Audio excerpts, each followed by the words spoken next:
Welcome, everyone, to another episode of the RDH Sports Podcast. I'm your host, Chad. Joined alongside me is Brother Tanner. And look, folks, first ever guest of the episode, we got another Hanks. We got Adam here. Former football player, former legend. This guy's the only guy that's played football between us. So, Adam, welcome to the show. Former legend? I think current and keep continuing legend is the right terminology, but good to be here. Glad y'all could be here in Laramie, Wyoming. Yeah, Of all places. Yeah, this is the backdrop, Laramie, Wyoming, and this look at that scarf. And that scarf collection. This is only part of it too. That's impressive. There's more. There's more. There's more. There's more, but not enough walls. So we are here in Laramie, Wyoming. Tanner's here, Adam's here. Today we are talking NFL free agents. We're going to go over everyone that's been signed, and then we're going to hit all the free agents that haven't been signed. So we're just going to jump right into it.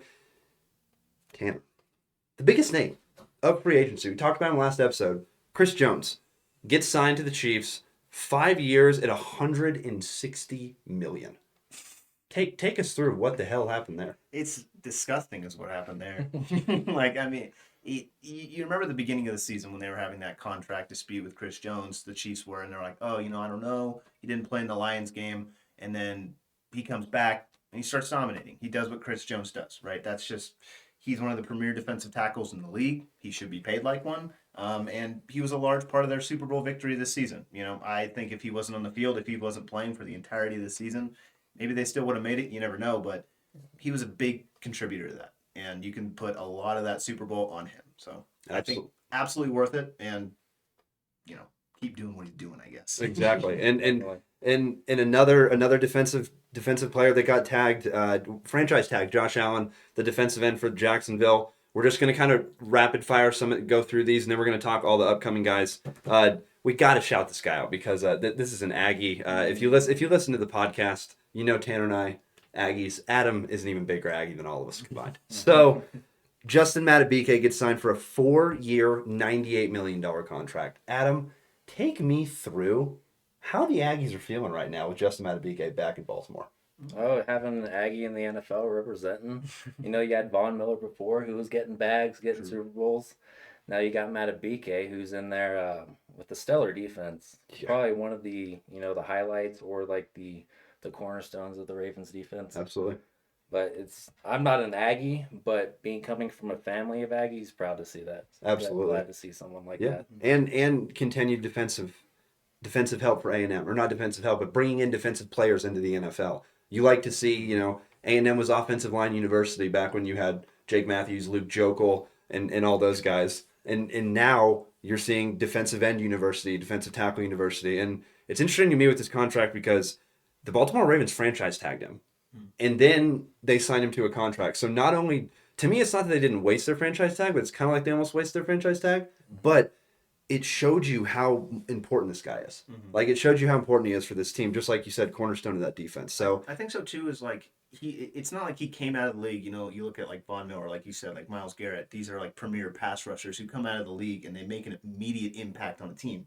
He's been in the league a couple years. He's continuing to get better and better and better and better in that Ravens system. So I think it's just the Ravens defense and that whole team.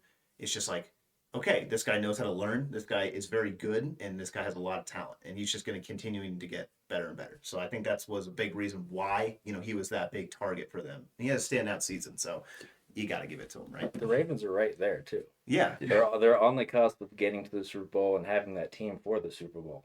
They got an MVP in Lamar Jackson.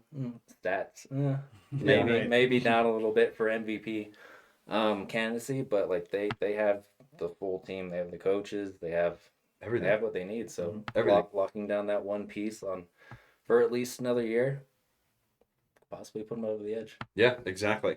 And jumping to another defensive player, this is just a franchise tag, L'Jarius Sneed for the Kansas City Chiefs. A contract that we definitely want to hit, though. Jalen Johnson, the cornerback for Chicago, 4 years, $76 million. He got a bag. He was, one of the only bright spots on that Chicago defense. We have some Chicago listeners. Thank you guys for listening. Hopefully you lock up Caleb Williams and don't trade that pick. We won't get into that talk this episode. But hey, it's one of those picks or one of those contracts where you had to sign him if you're the Chiefs. Like you can't just let a guy like that go. He's arguably their best defensive player, or sorry, Chris Jones their best defensive player, best defensive back in terms of cornerbacks and their safeties. Any thoughts on this one? Right, for L'Jarius Sneed with the Chiefs. For Jerry Sneed with the Chiefs, Right, yeah, he definitely deserved it. We talked about him in the playoffs a lot. You know, he was did. like one of the only reasons they made it as far as they did. So Yeah, absolutely. And then running through franchise tags real quick: Brian Burns, Carolina franchise tag; Antonio Winfield Jr. franchise tag; T. Higgins franchise tag. Mike Evans gets a bag. 2 years, $52 million. $26 million. Gigamags. And then another player, and we're going to talk about both these guys. Baker Mayfield reported today, 3 years, $115 million. So you bring back your quarterback, you bring back your receivers. Chris Godwin's already there. You have a really good young running back with White. I can't remember his first name. Rashad White. And, you know, the Bucs, you said it when we were eating breakfast today. That team now has that division locked down, in your opinion. So clearly, you're a big fan of these signings. Tanner, what do you think bringing back Mike Evans and Baker Mayfield? Did you think it was something they had to do? Would you have not liked to bring him back? Give me your thoughts. I mean, with Mike Evans, it's just like, you know, how many 1,000-yard seasons has he had in a row? It's just like 11. He's the definition of consistency, and it doesn't matter what quarterback is throwing to him. You know, he's had Jameis Winston, and he made him look good. So, you know, Baker Mayfield is obviously a step up in that direction. But, you know, you lock up Baker. He had a pretty good season. They made the playoffs, and you lock up Mike Evans, his number one target. I think they're going to be fine for the foreseeable future, you know. Yeah, exactly. What do you think about the signing, Adam? I mean, you talk about Mike Evans and making Jameis Winston look good. You can't make really Tom Brady look good. He just looks good himself. True. But going all the way back, he made Johnny into a first-round quarterback. He did. He absolutely did. So he's made quarterbacks look good his whole career. And talking about the 1,000-yard seasons, all of them. He just has all of them. All of them. Yeah, he has literally all of them. And yeah, you nailed it. Bringing it back even to college, you know, you watch Johnny throw the high up a couple times, right? Just throw it down the field 50 yards up, and Mike was there in triple coverage, got it. Looked like Madden. But yeah, I mean, absolutely. And Mike's been doing that his whole career. And he's not only elite, he's a guy that you want on your team. He's a guy you want in your locker room, and he's a guy he just screams Tampa Bay. And if you're going to bring back Mike Evans, you got to bring back the quarterback too. You know, Baker Mayfield this year, not necessarily the best season in terms of numbers when you look at ranking him in the NFL, but he got him to the playoffs. You know, and if you get him to the playoffs and you bring him in on a 1-year contract, you're not sure what you're going to get, and then he gets to wins the division, gets the playoffs only by 1 game, but wins the division. There was a 3-way tie at the end of the season. I think 8-8 or 7-8, whatever it was, and it was really close. But he gets in, right? Brings him back. My thought for Tampa Bay, it's like, I don't know if Baker's necessarily going to get you to a Super Bowl. You know what I mean? That's my thought. But at the same time, Tom Brady comes in and wins a Super Bowl. So, you know what? Tampa, you don't even need another Super Bowl. You already got one recently. But Baker Mayfield, you know, watched a lot of high school football with him, you know, coming from the area that Tanner and I went to school in. So, you know, Baker Mayfield, solid guy, and Texas high school football legend. It's pretty cool. And, you know, hey, he locked himself up. But talking about Baker, he's signed 30 to 35 mil a year, right? So that's cheap for a starting quarterback nowadays. It's really cheap. Who's proven that he can win. Now he may not be the winningest quarterback or the best, have the top skill sets or all the stats, but you can use that extra money instead of paying, you know, 45, 50, 60 million for a quarterback. Take that money, go find yourself another receiver, solidify up your line, get some depth, because we know the seasons are what? 21 games, 22 games. If you make it all the way, if you get all the way there, people get hurt. I mean, we see it in Madden. It kind of destroys your season if you get your guy hurt in Madden. Yeah, it's just worse in real life. Yeah, so. Absolutely translates completely. Last franchise tag, big name. Then we're kind of going a little bit further down the list here. Michael Pittman, franchise tagged. 1 year, 21 million. That's crazy for a franchise tag for me. Contact we have to talk about. Former Dallas Cowboy, tight end for the Houston Texans, Dalton Schultz. They bring him back 3 years, $36 million a year. If you looked at his rankings in terms of, you know, tight ends and in terms of productional value in the league, we watch a lot of football here, and Dalton Schultz is top 5. He's absolutely top 5 in terms of production. But it's crazy to think about Dalton Schultz getting $12 million a year. You know what I mean? He went to Houston and turned down a Cowboy contract that was pretty much exactly like this deal. Like, if not the exact deal, very close to the deal. And he goes away from Dallas. You actually see all of these reports come out. You were the ones who actually showed me that with all the reports about the Dallas Cowboy locker room and how everybody's just sitting there, or not locker room, but workouts. Mm-hmm. The fans are all in there. It's a show. When it comes to Houston, it's closed off and it's all about football. And that's kind of what Dalton Schultz said. I'm paraphrasing a little bit here, but he leaves Dallas on the exact same contract, goes to Houston. They didn't have C.J. Stroud. They didn't know that C.J. Stroud was going to be this kid. And he takes a chance on himself. 1 year, I think $9 million contract, something like that. And then he goes, balls out, because CJ, I mean, good Lord, we could talk 5 hours about him. And Dalton just comes back and keeps doing what he's doing. Does the exact same thing he's been doing in Dallas. Houston, they got their guy. Do you think that, I mean, this is tight end range, right? Like, this is like, I mean, I don't know. These contracts are so insane. I just looked at Michael Pittman franchise tag. I know it's franchise tag, but $21 million a year. Dalton Schultz, $12 million a year as a tight end. To me, It's crazy. that kind of seems like a pretty good deal. Yeah, it is a good deal. I mean, I don't know what the top of the tight end market is, but it's like you look at running back, and that's kind of like 15 to 20 million a year, I think. And then like wide receivers kind of upwards of like 30 million a year. And so it's probably one of the cheapest positions in the NFL, unless your name is like George Kittle, or like, Kelsey or someone like Mark that. Andrews. Of course, right. And it's just like, he's not hitting those kind of numbers as tight ends. He's not that from your tight end, but he's on like that next level, and to get a guy at that next level, for cheap, $12 million a year, that's an insane deal. So I like it a lot. Yeah, I mean, and Adam just looked it up. I mean, Travis Kelce's getting $14 million a year, so Dalton Schultz is getting 12. You're saving a couple million a year. I mean, would you call it cheap? I don't think I'd pay $12 million a year for Kelsey. I'd pay 12 to 15 for Laporta. Easy. Yeah, you love yourself some Laporta. I do. He I traded you Kelsey in our fantasy for like the third straight year. Yep. And then I picked up Laporta, just like I was thinking maybe he could do something with that what Dan Campbell and the Lions and the offense, as Tanner likes to say, but I don't think it's worth it there. I wouldn't pay 12, maybe 10 or below for Schultz. But then again, I'm a Jake Ferguson fan now, so you know how it is. Not a ton of tight end love from Adam over here is what we're hearing. Mm-hmm. No, I mean, I get it. You know what I mean? It's a position that, here's my thing. And you played football. I feel like I don't want to bring up any old wounds here that may hurt, because I know you may have been beaten out as a tight end. You were way better safety. This kid used to ball. We all did in high school until he blew out a knee, right?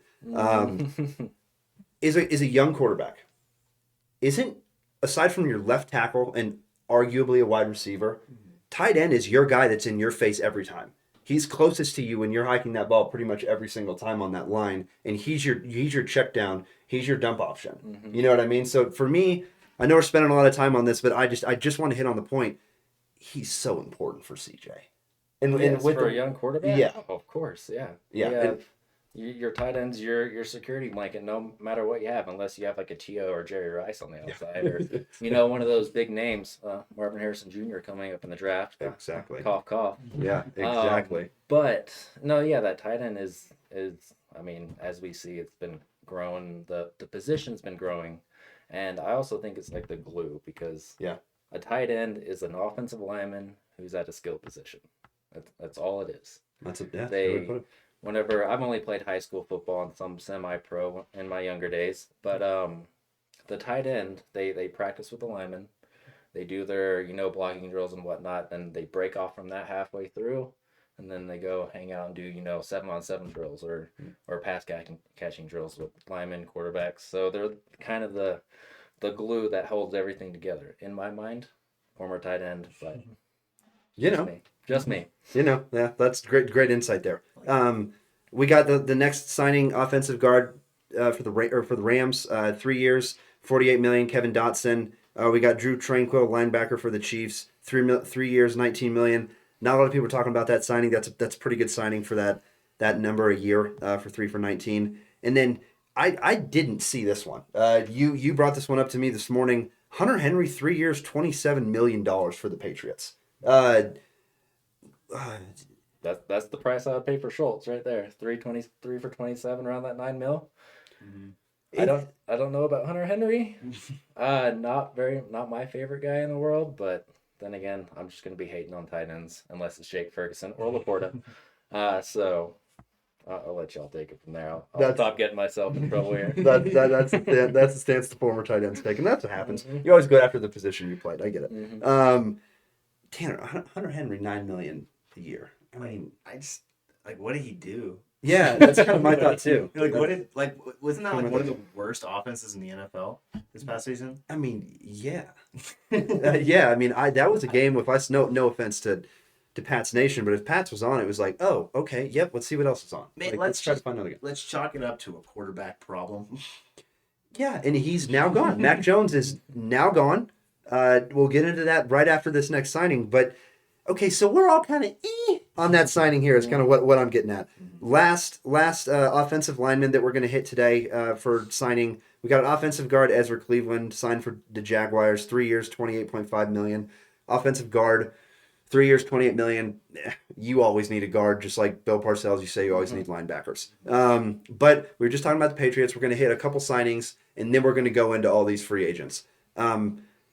Patriots. They trade away Mac Jones for a 6th round pick. Mac Daddy's gone. To the Jags. To the Jags. Mac Daddy's gone. Who? Mac Jones. He's gone. Is he I mean, you trade a 6th round pick for a backup quarterback. Yeah. That's not bad. No. That's not bad at all. First round talent coming out of college, so Yeah, and that has something to say for itself. yeah, he's still young. You know, the only thing, because we were talking about this earlier, is that we don't know what's going to happen with this contract, right? We have no idea what's going to happen with this contract. Now, if you tell me Mac Jones is my backup quarterback, am I excited? Not necessarily, no. But when you have a backup quarterback, you don't necessarily need him for the whole year, right? If quarterback is out for the season, just chalk it up. You're done, right? You know what I mean? Like, if a backup steps in and wins, like the Philadelphia when Nick Foles goes in and wins the Super Bowl, it's like, okay, just blank off for a second. Like you can't. That doesn't happen all the time, right? A backup doesn't come in and just immediately take the reins. Mac Jones isn't the guy that's going to do that. But he's a guy that got coached from Bill Parcells. He's a guy that's played in a New England scheme that's extremely hard to learn. And he was the most accurate passer coming into the draft out of Alabama. And he's not that far removed from Alabama. So for me, a 6th round pick for that guy, I'm like, okay, I'll take it. You know what I mean? And on the Jaguars, I don't know if Trevor Lawrence goes down that often, but maybe it breeds a little bit of friendly competition because Jacksonville took a step down last year. Yeah, I mean, two things. Like, you look at that Jacksonville team last year, and when Trevor Lawrence did go down, because, he had that moment when he was out of the game, they took him out, and he had that injury and stuff. And it's just, he was dealing with a lot of stuff last year. I don't know if they are kind of scared because of that. I don't know if they're kind of like, okay, Trevor Lawrence was obviously not the same quarterback after that injury during the season. And they're like, okay, I don't know. But you also see a lot. This is just like happening around the league. We saw with Dallas, with Trey Lance, they traded, I think, a 5th round to go get him. You see Mitchell Trubisky, now in Buffalo again. So they're signing, I'd say, quality backup quarterbacks that have had history as starters, so that have been in like big lights before. I don't know if that's necessarily a good thing, though.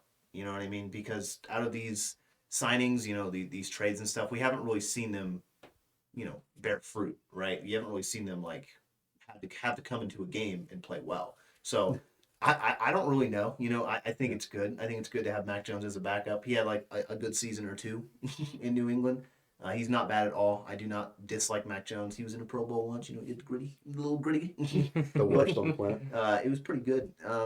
But he's it's not that bad in my opinion. I don't hate it. I don't love it. Yeah, just kind of But yeah, I think they're kind of scared with Trevor Lawrence. That's my opinion. Not that he's going to play bad, but that he might get injured in the future, like he did this past season.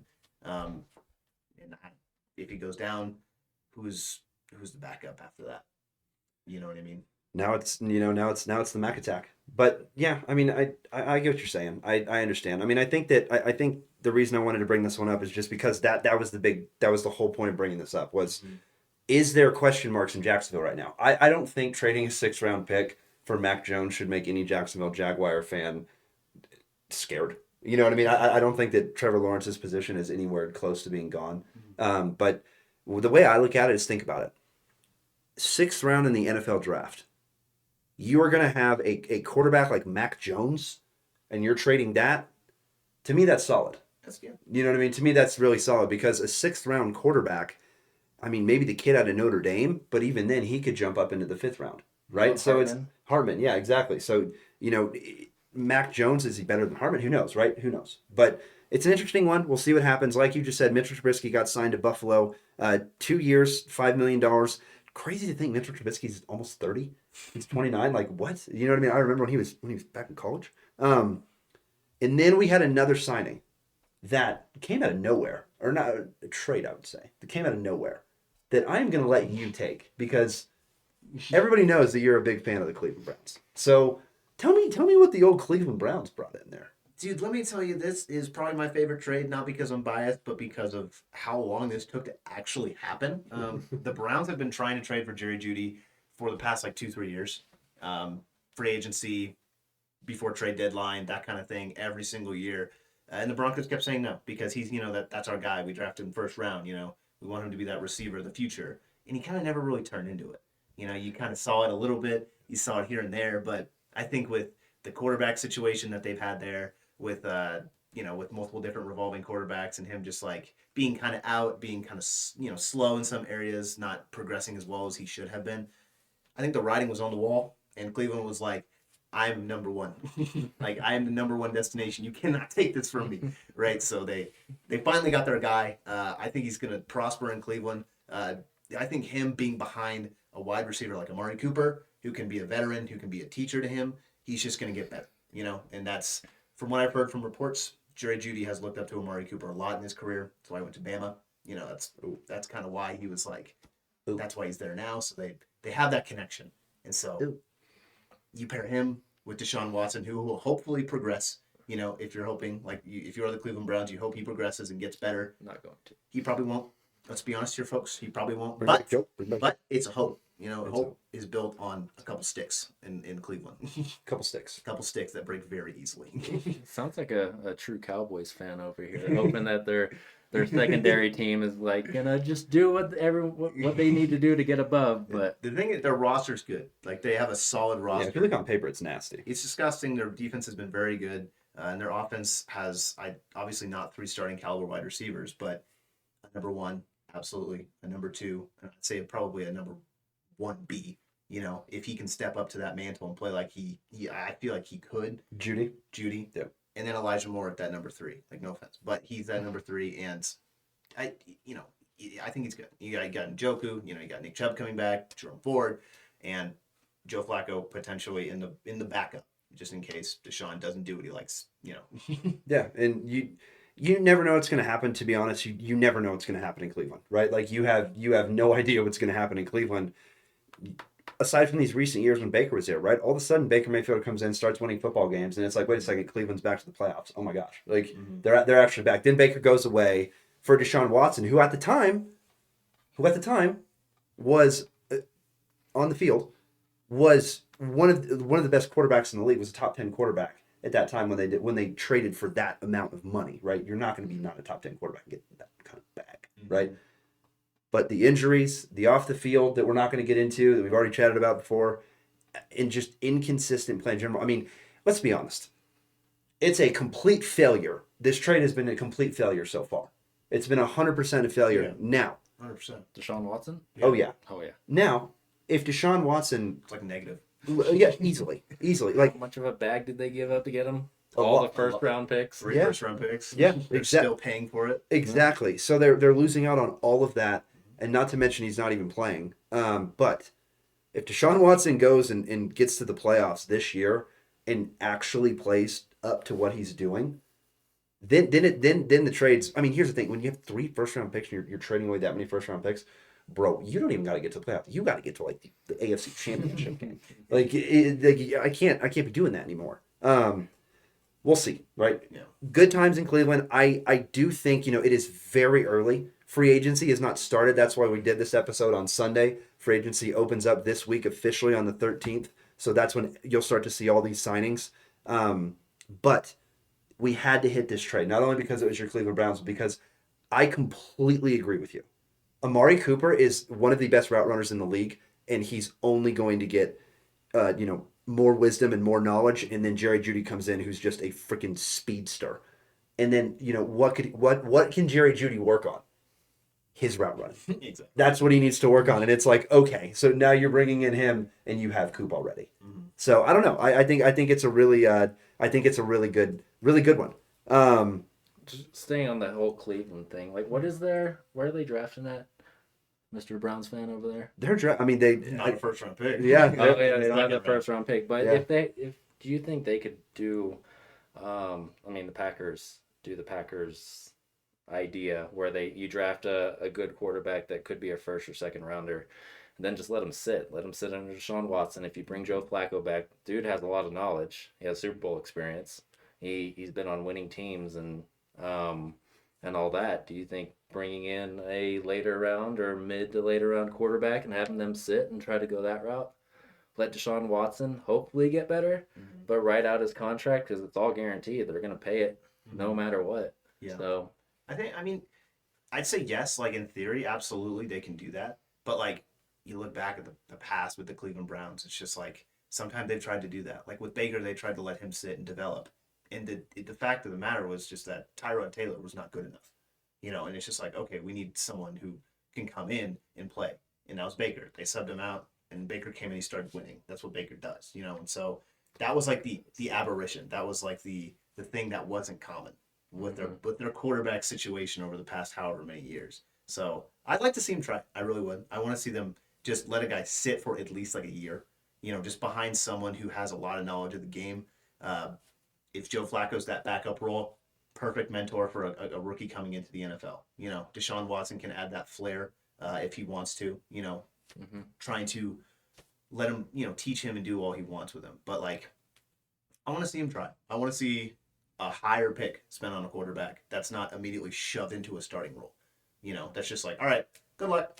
Yeah. And they immediately fail. So it's like Packers, 2 Hall of Fame quarterbacks, probably going to get a third. Just seeing how Jordan Love played and destroyed the Cowboys. Literally, just absolutely destroyed the Cowboys. I loved your question you brought up about Cleveland bringing in potentially a second round guy for a quarterback. Right, that would be something that I think Cleveland Browns wouldn't be happy about. I think the Cleveland Browns fans wouldn't be happy about, because it's like, well, then why the hell are we paying Deshaun Watson this much money? But at the same time, here's my thing. What is the NFL draft? It's how you develop your talent. Mm-hmm. You can quite literally change a football team in one draft. Look at the Houston Texans. Yes. Look what they just did. You know what I mean? That team was on rebuild, and it was kind of eh. And then they got, they traded up for Will Anderson. They got C.J. Stroud. They get their kid Tank Dell out of.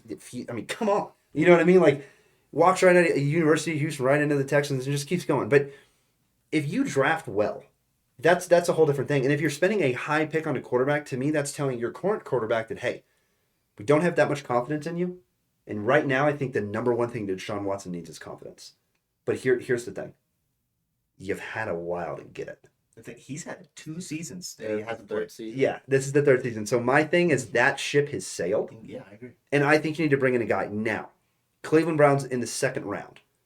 That's kind of a hard spot because quarterbacks are so hard to project of where they're going to go. Mm-hmm. There's going to be a lot of guys that are going to go in the 1st round. And then what happens every single year? There's a really good quarterback that either gets taken at 32nd like Lamar Jackson, or he slips at the very beginning of the 1st round and teams trade up to get him. Okay. So I think that you have a guy, the experts are talking about right now that Michael Penix Jr. is starting to fall on some boards. Mm-hmm. If Michael Penix Jr. is sitting there in Cleveland's drafting, it's like, ooh, okay, maybe we get him. There's another guy by the name of Joe Milton III in Tennessee, threw 70 yards in the NFL Combine, had the most farthest throw. There we go. Speak, Chad. The farthest throw in the NFL Combine, and then threw the ball over 60 miles an hour. Yeah. When they did the drill where he's thrown against the wall, which I'd never seen that one before.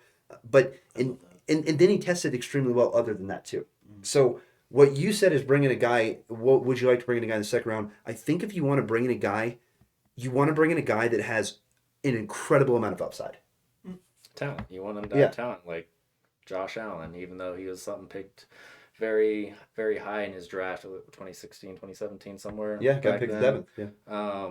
But he had all the talent in the world. He just needed the situation kind of helped mold him into what he is now. He still throws interceptions, of course, but dude's a franchise quarterback. Yeah, top 5 in the league. So just go into the right situation. Even if it isn't the right situation, you can like sit back, kind of learn from the guys who've been doing it for years. They can even bring other coaches in, possibly old players. It's very common nowadays with coaching.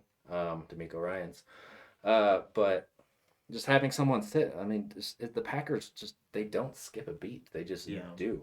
Yeah, literally. With that too, like since you're like the draft expert and stuff like that, like let's say like Michael Penix falls, like he's in the second round. It's the second round. It's starting.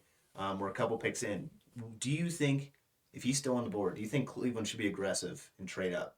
I think if you're any team, you should be aggressive and trade up. If Michael Penix Jr. is sitting on the board, it just kind of makes me think about like Jalen Hurts with Philadelphia. Carson Wentz was still in the building. He's still the franchise quarterback, right? Dak Prescott with Tony Romo. Yeah, but that was a 4th round pick. That wasn't a second round pick. We weren't expecting Dak to start. No, I know. That was just kind of luck of the draw. Yeah. I got a whole spiel about Dak Prescott we're not going to get into. But he is a franchise quarterback. He does play for the Cowboys. Probably gets hyped up more than he does. But he is someone that he's an anomaly. You don't have 4th round quarterbacks. You don't have 7th round quarterbacks Brock Purdy or you don't have Tom Brady's the GOAT. You don't have them. Just they're anomalies. That doesn't happen. But then again, half the 1st round quarterbacks, Trey Lance, they just don't work out. They're not. Whether their mental game isn't there, they just don't have enough reps in college. Whatever the case may be.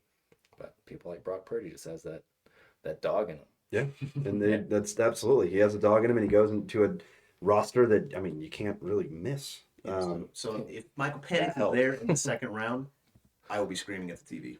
Oh yeah, absolutely. For the Browns or the Cowboys? For both, sure. I mean, Michael Penix Jr. is my.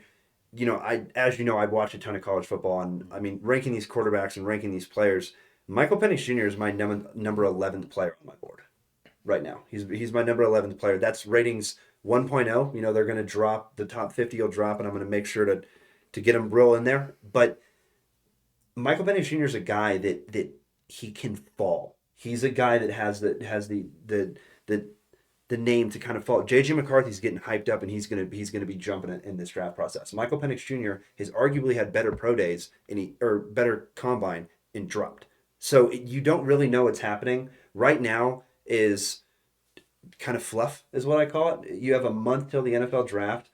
You're having combines. You're having pro days. You're having personal workouts. You're having interviews with these players. You're tipping. You're checking your board. You're making sure everything's on there. But everything's not necessarily set in stone. But it's pretty close at this point. It's pretty close. So if the quarterback falls, like if Bo Nix is sitting there, maybe right. Like there's guys that could easily be sitting there that I would absolutely go for. Now, if you have a guy like JJ McCarthy or Michael Penix Jr. sitting there in the second round, I don't think he makes it past the second pick in the second round. I think that somebody trades up to get that guy because he is a guy that could be a starting quarterback, arguably, the second season. So that's kind of my thought process on it. Jumping to free agents now. We're not going to hit every single free agent because we would be here till next week. We're just going to hit kind of the big names. We're going to start with quarterbacks.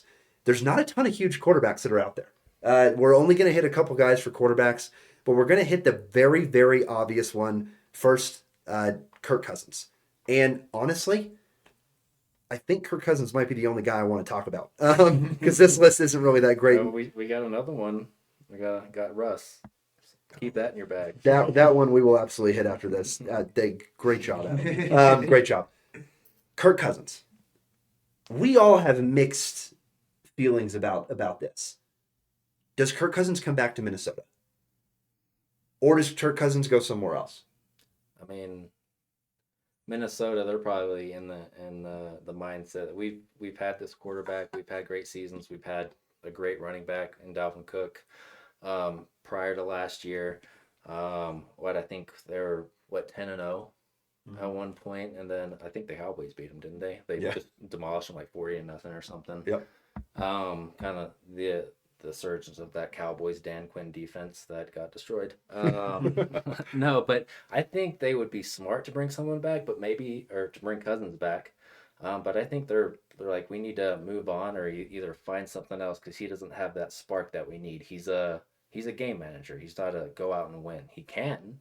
He's done it. He's put up numbers, but I think his kind of um, his aura about him is just to manage the game, not to lose the game. And he can, special, what is it? When he wears the chain. Oh, Yeah. Oh, Kirk. But it was I, custom grill. Don't forget that. I think they want to go out and find someone else, but I don't think they're going to find it in the draft. And they're not going to find anyone in free agency. What?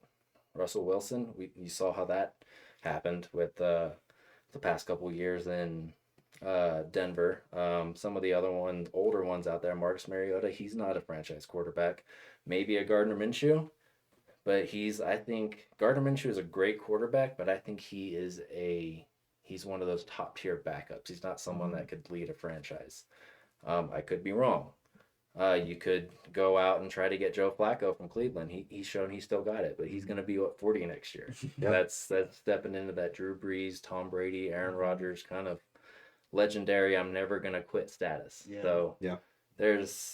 I think they would be smart to bring him back. At least bring him back. Maybe do this whole thing where you bring him back, draft someone in that first, second, maybe third round. There's that J.J. McCarthy, Michael Penix kind of talk. Maybe you go get someone who is really smart, like a Sam Hartman, who has a little bit of dog in him. I don't know if you ever seen interviews with Sam Hartman, but the dude loves football and he loves to win. Yeah, he does. So kind of the two things you want, just make sure he has the mindset behind that. They're the perfect situation. They got a good team. They got a great coach. Great coach. They just need that thing to take them one step further. Kind of like the Cowboys. They're on that tipping point. Whether sometimes they're just dog ass. They suck.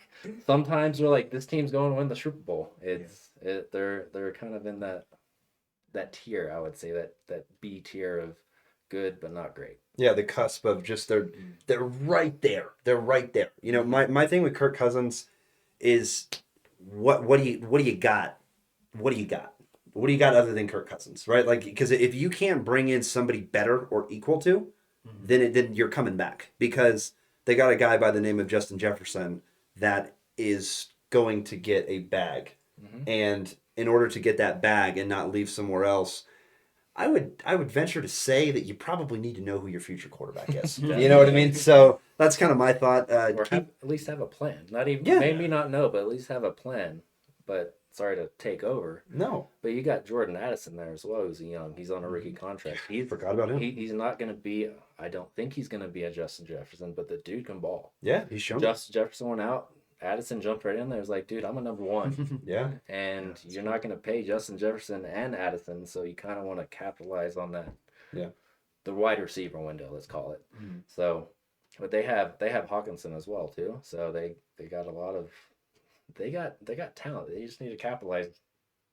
Hopefully, like the Cowboys will soon. But I'm not going to hold my breath. So. Big hopefully there. Any last words on Kirk Cousins and the quarterbacks, or we jump into the meat of the bone, as they would say? The meat. I mean, Kirk, he's good. It's just I think he elevated his play when he went to Minnesota over when he was in Washington. Is that because of the roster? Probably a little bit, yeah. They just continued to get better on that offensive side, and they gave him talent. And like you said, he had that one really good season. They made the playoffs, and they got bounced by the Giants. And it was like, what? That's the Danny Dimes? Really? So it's kind of like that. It's just like a pillar that's just waiting to fall. It just has That's a good analogy. not a lot of support on it, and it's just whenever it gets a big wind gust, there it goes. And that's maybe Kirk Cousins, a lot of his career, which is unfortunate.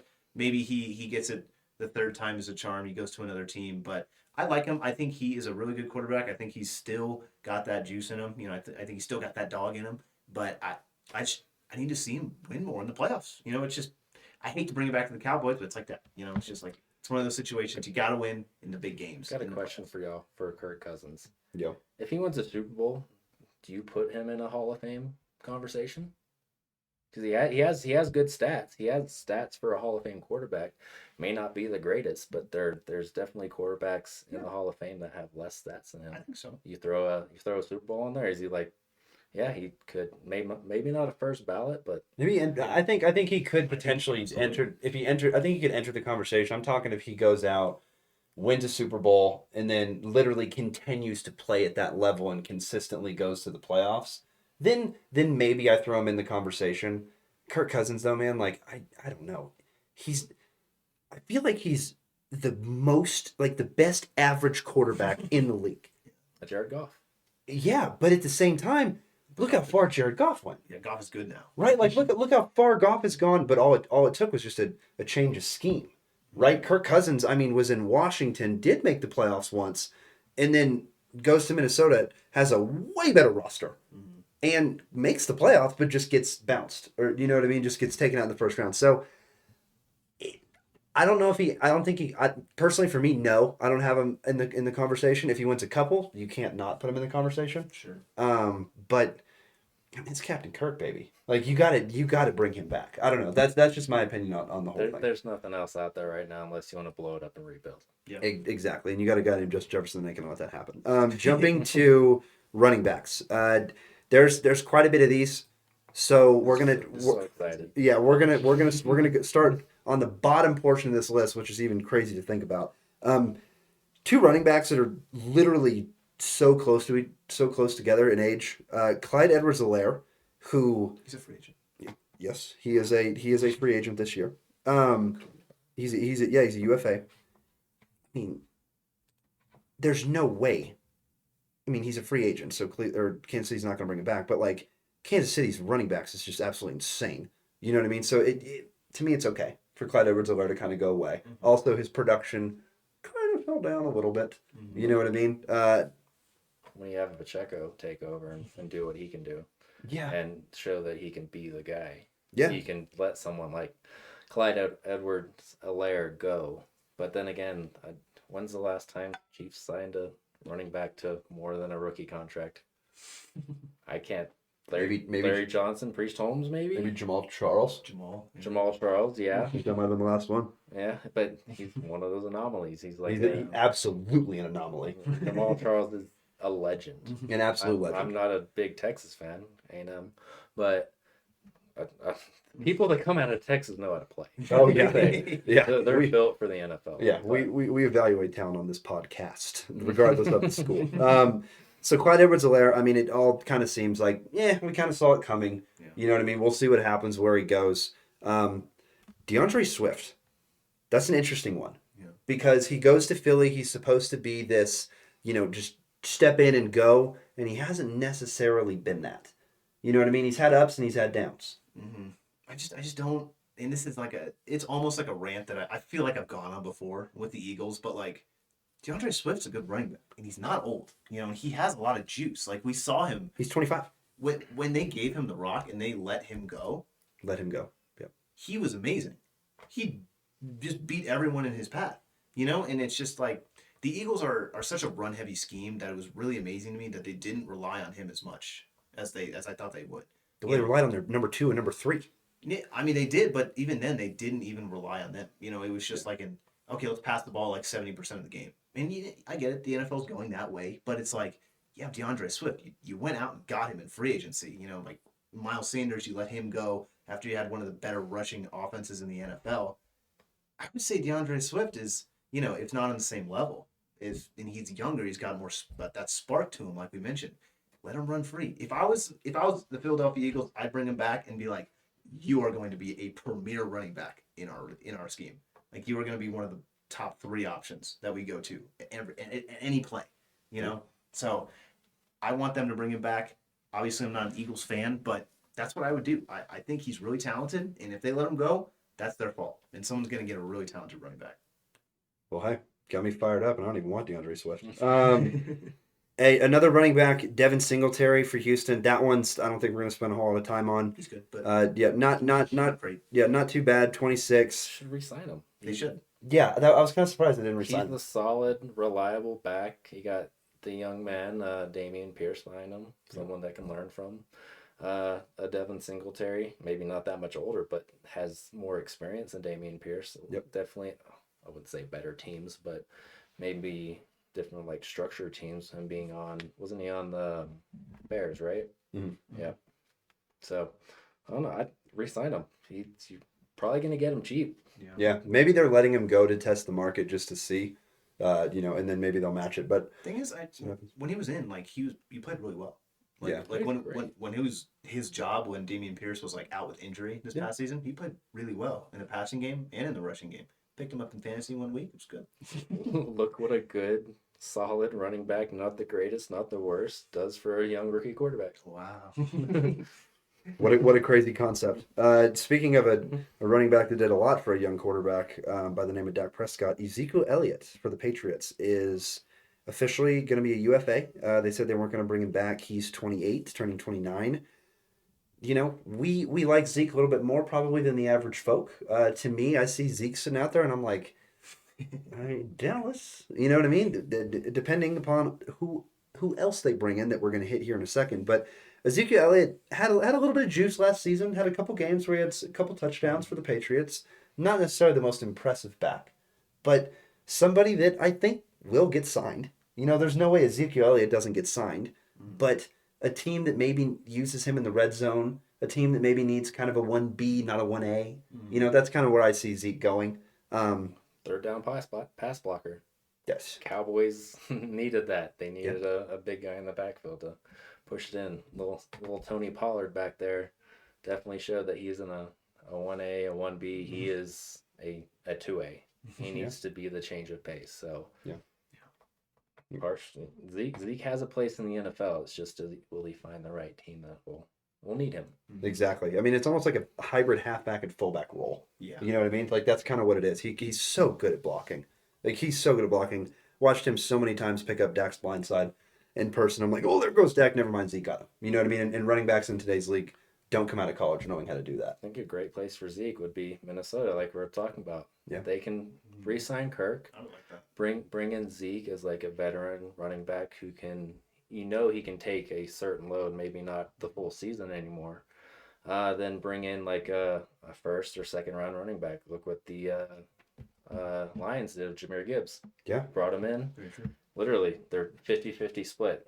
You play this part of the game, you play this part of the game, and Detroit Lions of all teams got to the NFC Championship, and we're that close to winning. That close to being in the Super Bowl. With like you said, that 1A, 1B, and obviously I don't think Jahmyr Gibbs was that change of pace back, but I think it was just that combination of a guy who's speedy, who can catch stuff out of the backfield, and that David Montgomery, who's a physical back, he's going to take you on. It's just that duality of running backs that Dallas didn't have, and you see how big of an effect Ezekiel Elliott was. They just feed off each other too. Mm-hmm.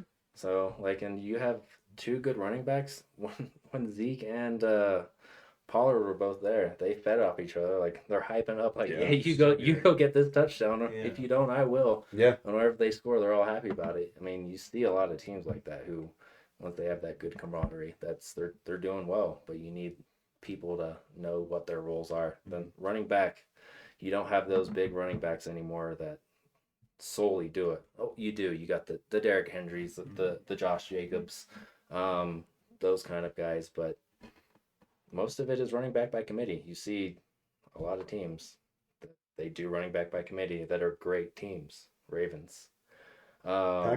Packers, Miami, Chiefs, Miami. Miami. Yeah. Miami just said, "Screw the whole. You're going to work off each other. We're just going to go fast." Yeah, like, we just want one speed. It's that way. But they have their place. Zeke has his place in the NFL, and Yeah. I think he'll find a team. If he doesn't, then I think that's kind of a mess up on general managers in the NFL. Yeah, definitely. I can't agree more. And to hit your point too, you hit the perfect segue. You were talking about Minnesota. Ezekiel Elliott could potentially be a fit there.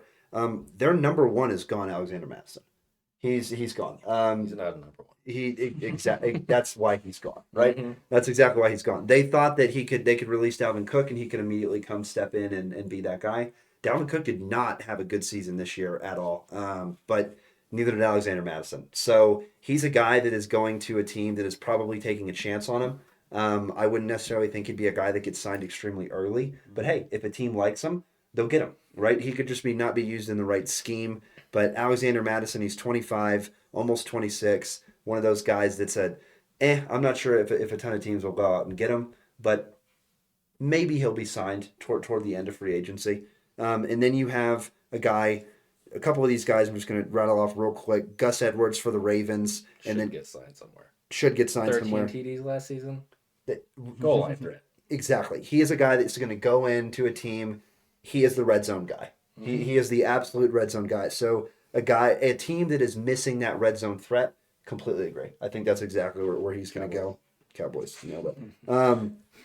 Naheem Hines is, the running back for Buffalo. He didn't really get featured all too much. When James Cook fumbled the ball, he kind of gets featured, but that only happened a couple times. So we'll see what happens with Naheem Hines. Can't believe this guy's still in the league. He won me a fantasy championship. Cordell Patterson, the running back for Atlanta, he was a really good backup, not backup, but 1B to Bijan Robinson last year. He definitely has taken a step back. He's definitely not as productive as he used to be just because of his age. Like I said, he's almost 33, but that's another guy that's going to be out there. Now we're getting to the top tier of running backs here. These are the guys that This is crazy. I can't even believe that all these guys were out here. We're going to start with arguably the worst here, and that's by the name of Austin Eckler, who is 28 years old. Tanner, Austin Eckler, not a Charger. Why? Yeah, what are we doing here? Like, why? I don't understand what that organization is doing with him. Like, I mean, sure, he wasn't like available this entire season, but like, it's Austin Eckler. He's one of the best dual threat running backs in the NFL, and he has been the past however many seasons he's been in the NFL. So it's just that was like the reason their offense was going. And you take away that threat, what do? You just sit back and let Justin Herbert throw. Old Herbert. You don't got to worry about the run, Yeah. And so it's like if you don't have Austin Eckler back there, it just takes a load off of that defense's shoulders, and it's like, why did you let him go? Yeah. It's easier to play against you now, unless they go get someone like really big in this draft, or if they go get one of these premier other free agents for like I don't know, that it's baffling. Yeah. Whoever signs him is going to get an amazing running back. Yeah. And they're probably going to have to pay, a decent amount for him, but it's Austin Eckler, dude. It's Austin Eckler. Would you want to pay a running back who's going to be 29 in the season? If he's still that good. I think in the right scheme, he would be good. Andy Reid. Oh, he'd be absolutely He'd be- disgusting. yeah. I think if you get him, on a 2-year deal, Sure. I think that Austin Eckler is a easily manageable back for 2 years. I don't think you sign him to a long-term deal. I don't think any running back's going to get signed to a long-term deal. Do you think like when you look at him play like this last year, do you think he lost a step? Yes. Yeah. Yes. Yeah. Okay, then he's probably not that guy for Chargers, I guess. But it's like I still think he's really damn good. No, I think he is an absolute step up. Did he lose a step because of age, or did he lose a step because of Kellen Moore? That's a good question. That's a very good question. Yeah, so he's not there anymore. So I think we know the answer. You know what I mean? Like I think we know the answer, right? Kellen Moore didn't make anyone look good. He made Justin Herbert look bad. He is good at what he does. He's just very inconsistent about it. He doesn't know how to adjust. Once Kellen Moore learns how to do that as a coach, he'd probably be great. He'd probably be one of those young minds that actually knows what to do. Mhm. But he doesn't know how to adjust. And there's a lot of coaches out there that don't know how to scheme, or you go in at halftime, it's like, hey, we're doing this good. We can either keep doing this, tweak it slightly, or hey, we're complete shit at this. So maybe we need to go in a totally different direction. Maybe we don't need to throw it to 1A all the time. Let's throw it to 1B and hit that boy down the field. So I think Austin Eckler just got kind of everything came colliding crossroads with running back market, age, and then crappy coaches with Staley and Kellen Moore. So he's kind of got everything. But dude has a lot of money. Didn't he get a bag? He got a bag. Yeah. Whenever was it Melvin Gordon left? Oh, was that? I think Austin Eckler. I think that might have been it. Yeah, wasn't Melvin Gordon? Melvin Gordon, He yeah, was there, dude. With the Chargers Yeah, back dude. in the day, then he left, and Austin Eckler was like the Tony Pollard who took over. Yeah. But they didn't make him into a super running back. They kept him as that receiving role. So Yeah, and he's just absolutely flourished. I like it. I don't know where he's going to go. I don't think he should go back to Los Angeles Chargers. you got Harbaugh there now, though. I mean, true. I mean, that's a completely different. But team. does Harbaugh want to just bring all his own stuff in? So, I'm sure Austin Eckler. I don't know the Chargers organization, but I'm sure he has the credibility with the team there. We're being 5, 6, 7 year veteran there. So I don't know. Austin, My prerogative, but maybe Harbaugh's like, I'm about to blow this up. Yeah. Get ready. Yeah, literally. Let's go get Quorum and JJ McCarthy. Yeah, bring him in. Bring him in. Austin, go get the bag. Yeah, Go get your bag. Go get the bag. Can you get a bag as a running back now, though? Not. Get the most bag. Yeah, there you go. Good job. There you go. Go get a paycheck somewhere, bud. Yeah, correction. Next running back, Tony Pollard of the Dallas Cowboys.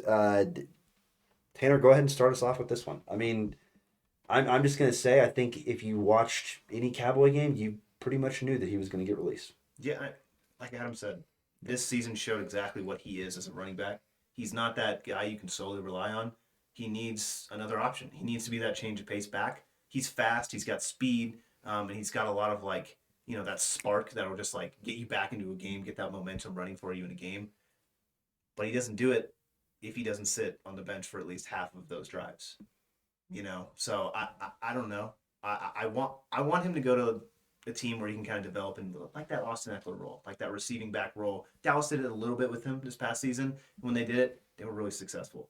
But I want him to be that he can run in between the tackles and he can go out. You don't know which one he's going to do though. So you want to create that mystery with him again. That it was with that change of pace back role, because it's like, oh, Tony Pollard's in the game now. What are they doing? It's smart back. They could run the ball or they could go out and pass it. Yeah. Zeke's not in the game now. We know what Zeke does, but Yep. Tony Pollard's. He needs to translate, or he needs to get his game to a place where he can do multiple things. Be kind of like a switchblade at running back. And then I think he's going to make a lot more money. Yeah. I really like him. I think he's got a lot of talent, but I just think he needs to kind of develop that passing game as well, because he's fast. Like I said, he's got hands. He's good, and he's not bad. Teams will take him. Yeah, for sure. He He'll can get be a signed. running back in this league. Yeah, he'll get signed. I think a good spot for Tony Pollard is Baltimore. I would like that. Because you got Lamar Jackson, you don't know who's going to run, so you can't scheme just to stop the run. Dak he's mobile a little bit, but he's not like a threat to run. Mm-hmm. Yeah. You're going to be able to run him down with defensive ends and everything, hopefully not break his leg in half. Yeah. But I think if you have a Lamar Jackson, have that running back by committee with Tony Pollard and possibly bring someone back like Gus Edwards, That's nasty. say $10 million for the two of them as a pair, I think that's great. You're going to get your money. I like that. You're going to get your money. You're going to get a big boy in there who can score touchdowns. You already have the quarterback who is one of the biggest threats in the NFL at the quarterback position and running back position. Okay. And then you got Tony Pollard, who could be that change of pace back and not have to carry the load, stick between that anywhere from probably 6, 7 to 13, 14 carries a game. Mm-hmm. And half of those carries may turn out to be receptions. So Yeah, exactly. I mean, if he goes to a right scheme, absolutely. And you said it, he's going to get signed. He's absolutely going to get signed. He did get a bit exposed this year, to be honest. He got a bit exposed, but now he has a full season under his belt. He knows exactly what it's going to be like. This is the first time he's done this. Zeke was gone. Like we said, it was Ezekiel Elliott, Tony Pollard, Ezekiel Elliott. That's what it was, 50-50 pretty much. Then Zeke goes away. It's 100% Tony Pollard, and everybody knows the kind of running back he is. He arguably, too, was not used right at all this year. When you look at the offensive scheme and the way that we used him, he only had, I think, maybe 1 or 2 100-yard games if he had two. But the one game they did have 100 yards, they just ran him on the outside. Mm-hmm. And it's holy shit, what a concept. Run the fast guy on the outside, not run him halfback dive every single freaking time. But we don't need to get into Dallas Cowboys coaching. Well, I mean, like you said with Kellen Moore, is it an issue with the Cowboys coaching that he isn't good? You know what I mean? Is it because of their coaching? I think that if you don't know the answer to that question and you're listening to this podcast, go back 2 episodes and listen to my rant about Mike McCarthy. Seriously. hey, you're a big fan, right? Yeah, huge fan. Love me some Mike McCarthy. I'm tired of having guys that don't make halftime adjustments. I'm tired of having guys the Dallas Cowboys are not only an organization that's most popular in football, they're the most popular sport in the world. They're the number 1 sports franchise in the world, and your coach doesn't know how to make halftime adjustments? He's very good at coaching for the Packers still. True. Yes, Jordan, yeah, true. Never beat him.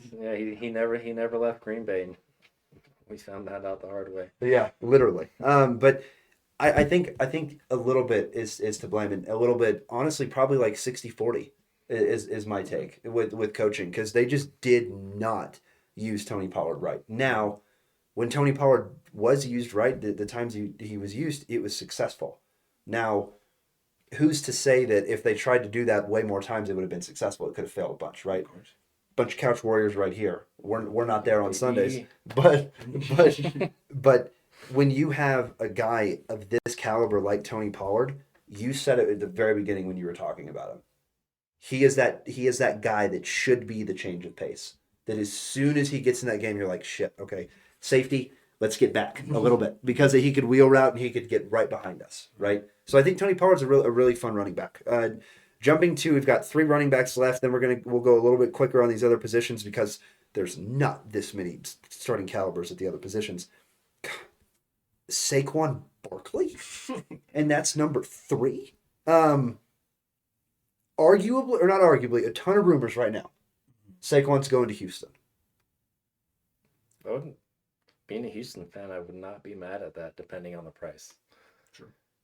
It's sad to say, talking about cost for a human taking a position and then them putting their bodies on the line, especially in a position where almost every time you get the ball, you can get smacked by dudes 250, 300, up to 400 pounds that run 4.5, 4.7s. Yeah, Jadeveon Clowney. Yeah, just look at some of these guys, some of these D linemen or the edge rushers or edge linemen in the draft running like 4.7 40s. Yeah. Like, geez, like back in the day, like they run faster than quarterbacks now. But getting back on point, Saquon going to Houston, I think that would be great. Someone who has that spark, who could get back to his top form. But then again, is he done? Like Zeke kind of fell off a cliff, and we're just not accepting it yet because he is Saquon. He's that guy. Kind of the name says it all. Whenever I see Saquon Barkley in the draft, I'm like, oh, I want him. But burned me 2 or 3 seasons now. I think he's injury prone, right? I think that's the biggest crutch on Saquon. I think that Saquon coming out of Penn State was, you've said it this episode, an anomaly. Mm-hmm. He was an absolute anomaly coming out of Penn State. You're like, wait, hold on. This truck with legs can run through you, juke around you, and then jump over you, and is running like sub 4.5 40s. Take it to the house. He has an open field. If he's healthy, he's gold. And I want to bring up one point about Saquon that I don't think a lot of people are talking about. Guys, the Giants' offensive line has been historically bad since Saquon's been there. Been historically bad. I want to see this kid go somewhere where there's a decent offensive line, because I think that if he's healthy, he can elevate his game to another level. Because the Giants, I mean, their offensive line was just so bad. Like, it was just so bad. So my thing is, if you have Saquon Barkley, that is a guy that you are taking a chance on. You are taking a chance on him to be healthy 17 games and then go to the playoffs. Jacksonville. You got ETN already there. Yeah. You have a 1A, 1B. You don't want to run ETN in the ground throughout the season. Yeah. Give them split carries. Barkley can be a power back when he wants to. Yeah, he can. He can do anything. So I think that would be a good thing. Upgrade their stuff. ETN, wouldn't say injury prone, but that man gets hit. I mean, you nailed it. The first season he tore his AC. I mean, he was out the whole season. Saquon Barkley, same thing. So it's like, hey, now we're bringing in 2 injury-prone running backs, but guess what? Only one of them's got to be on the field at the time. You know what I mean? So I like that. I like that idea, and it depends on how much Saquon is actually going to command in the open market. But jumping to our next guy, he was the league leader in rushing yards last season. Josh Jacobs. The season before last. Thank you. 26, young, clearly has so much left in the tank. I'm surprised that he didn't get brought back, because at the end of last season when they were talking to the interim coach, now head coach Pierce, he said that he wanted Jacobs back. That was one of the first things he wanted to do. Maybe the front office didn't agree with him, but Josh Jacobs, to me, is probably the best running back out there in terms of what he's done in the most recent years, how much he has left in the tank, and what his market value could be. Mhm. What do you think Josh Jacobs? I mean, I'm going to ask the obvious question. Do you think Josh Jacobs is still the number one running back in the NFL? Yes. Yes. Do you think Josh Jacobs could get signed to a multi-year deal? Maybe, right? You said it. Who's going to sign a running back to more than a couple years? Who knows? But this is a guy that could get that. I think Josh Jacobs is the only guy that has that opportunity to sign a multi-year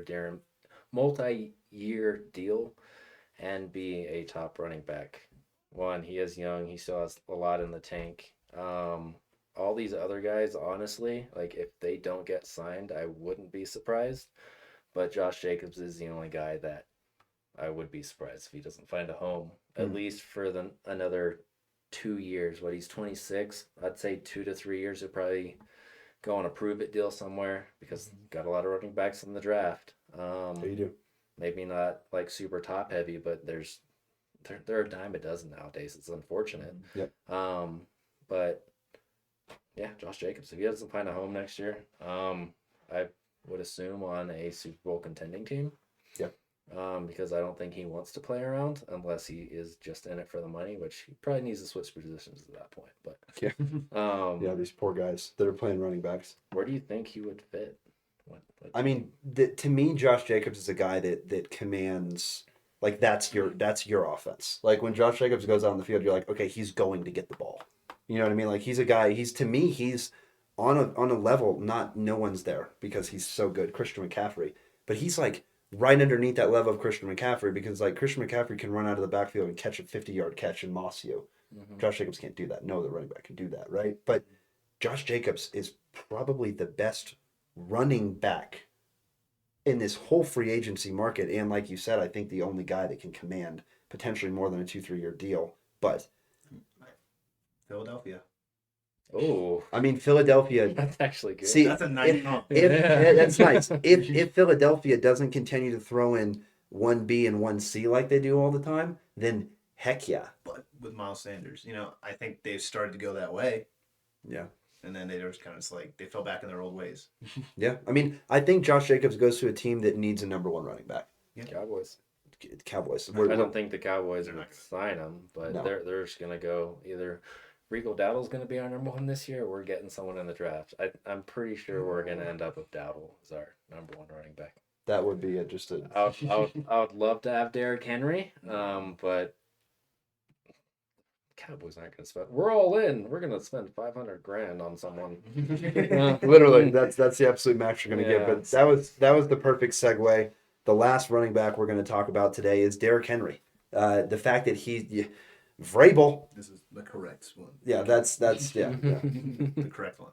But Vrabel, his head coach for Tennessee, never got signed by anybody, right? Insane. Still can't believe that. Derrick Henry, this is a guy that really like a couple years I think is the window. Mhm. A couple years for him I think is the window. I don't think he's done. I think he's got a couple years left in the tank. And this is a guy that is just run you the hell over and get out of my way. And he hasn't stopped, and he gets better as the game goes on. And you don't see that a lot with running backs because they're getting hit so hard. But he's so big, none of the defenders want to hit him. If I tell you 1,200 yards rushing with 12 TDs on, and add a couple hundred yards receiving, would you take that as your starting running back? Yeah. Yeah. So that's what he did last year, and everyone's like, at least in my mind, I'm like, where did Derrick Henry go? Yeah. Because we're not used to him putting up 1,600 yards with pushing 20 TDs. Yeah. Oh, he broke a 98-yard run. Whoops. Yeah. He's a big boy that's just flying down the field. He still does that. Yeah. And you nailed it. He still does that. And it's like he's never left. 100%. Derrick Henry, he's definitely going to get signed some more. Jumping to wide receivers, we're not going to go into a ton here. We're only going to go into a couple. Arguably the biggest one out there. I mean, you have Tyler Boyd for Cincinnati. For me, is a huge. That's the number one option. I mean, it's not necessarily. I mean, you have Allen Robinson, you have Odell Beckham, but to me, I would take Tyler Boyd over both of those players. Allen Robinson, went to Chicago, then went to Pittsburgh. Like, he just has not fit anywhere. He hasn't done anything. Odell Beckham is not necessarily a guy that's a number one. Um, Where's I know this is kind of like changing topics a little bit, but like where's I've heard rumors like Calvin Ridley was not. He's a free agent technically. Yeah. yeah, I mean, yeah, he's right here. Wasn't there rumors of him going meeting back up with the Falcons? I mean, if he doesn't, Yeah, I don't think that would. Drake London, he's good, but he's young. He needs to be mentored. Yeah. He needs someone. Maybe Calvin Ridley's not the best guy. Yeah, for mentor. that. But Calvin Ridley does have experience, and he has experience being a number one guy. Yeah. He can like, hey, this is what I did. You probably shouldn't do that, but you should do this. yeah, yeah, I think Drake London could use that. Calvin Ridley still has some in the tank. He's 29 now. Yeah. But he was out of the league for a year. Yeah. Was it just a year? suspended. Yeah, So he could be the guy. Just like, hey, follow me along. Then you'll just kind of transition into my place as I, regress because of age and whatever the case may be. So yeah. I like that a lot. I think you brought up a really good name with Calvin Ridley. I think that's a guy that's exciting. Has had a really good season. You know what I mean? Has had like a really good season. Needs to put a couple of them together, which he could do, and this is his chance that he could potentially do it. But like I'm saying, the wide receiver market's not necessarily the best this year. Yeah. The good news, this is like the most stacked wide receiver class that we have in a while. Just like the quarterback class this year, absolutely stacked. can I hit on one real fast? Curtis Samuel. Curtis Samuel. He's free agent. He's gonna be probably 28 right at the beginning. I don't know exactly when his birthday is, but he's 27 now. Probably be 28 going into next year. I think he's someone that could be a 2B or that third option if someone gets hurt, or just a change of pace option to kind of throw in there to give your 2 star receivers, your top 2 or 3 star receivers, a break. Or you can even throw him in there as like a decoy. I know Curtis Samuel. I'm scared of him playing against him from being a Cowboys fan. And there's a couple plays that are burned in my mind. Yeah, Like, 100%. Why can't you stop that at the Cowboys? Oh, I forgot. I'm a Cowboys fan. I shouldn't be asking myself that question. Yeah. But I think he's, out of all the other guys, other than OBJ, roll my eyes at that one. Curtis Samuel could easily find a home, finding the right situation. Yeah. Someone who probably needs that third option. Yeah. Bears could use someone. I think a lot of teams could use a number 3. I think a lot of teams could use Cowboys. A solid number 3. Yeah, solid number 3. Cowboys could use a number 2 right now. Yeah. So What about Cortland Sutton? Didn't he get released too?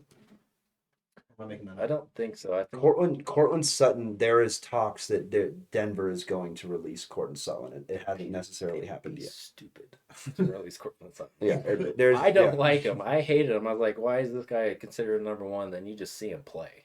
You're like, oh my god. That's why. Yeah, he's nasty. Yeah, I mean there are rumors with that, and if it happens, Denver's. I mean, they released Russ, Justin Simmons, like. Yeah, I mean, and Jerry Jeudy. Jeudy, like they're yeah. This team, I'm not, I'm not the biggest Denver fan. I don't think that the roster. I don't think that the coach. I mean, there's everything. It has got to get better there. So I think they could use a whole lot. But great call on the last wide receiver there. Definitely could be a number 3. A couple offensive linemen. The one that really I want to bring up. We have a guard. We have Andreas Pete for New Orleans. He's been a really good guard. We also have Cody Whitehair from Chicago. Really good guard. We have Mitch Morse, a veteran center. Connor Williams, a young center. And then the biggest one I wanted to talk about, and really the one that we're going to focus on, is Tyrone Smith. The Dallas Cowboys left tackle. Drafted him when he was, I think 20. I think it was the youngest player in the draft when he was drafted. They're 20. I don't think he was 21 at the time. I think he turned 21. But anyway, Tyrone Smith is most likely not going to be back at the Dallas Cowboys and not going to be protecting that left side of Dak Prescott. Mm-hmm. This is, to me, easily has a couple more years left in the tank. Dallas, I don't think, has the cap room to keep him because of the players that they have to sign. And I think that that's why they let him go.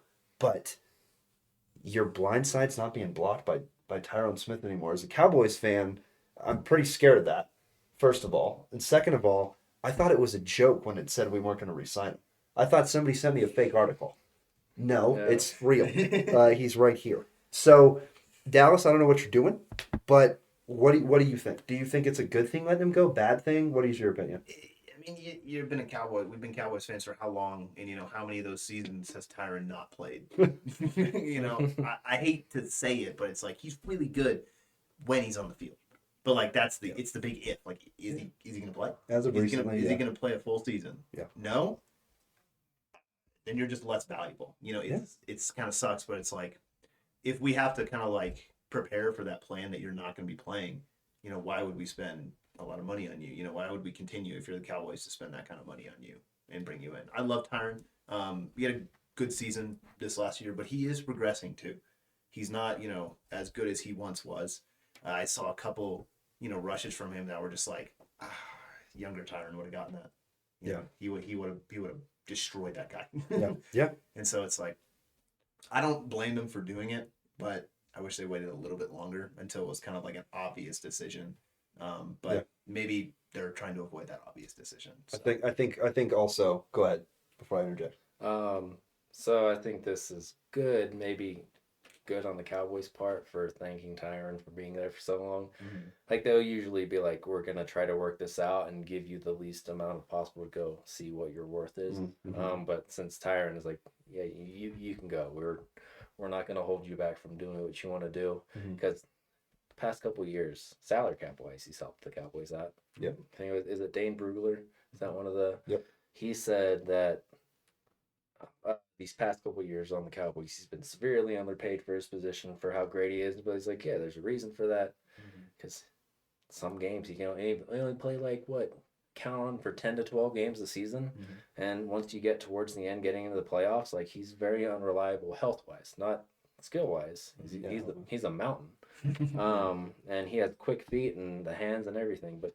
The dude has braces like on every joint. I love me some Tyron Smith.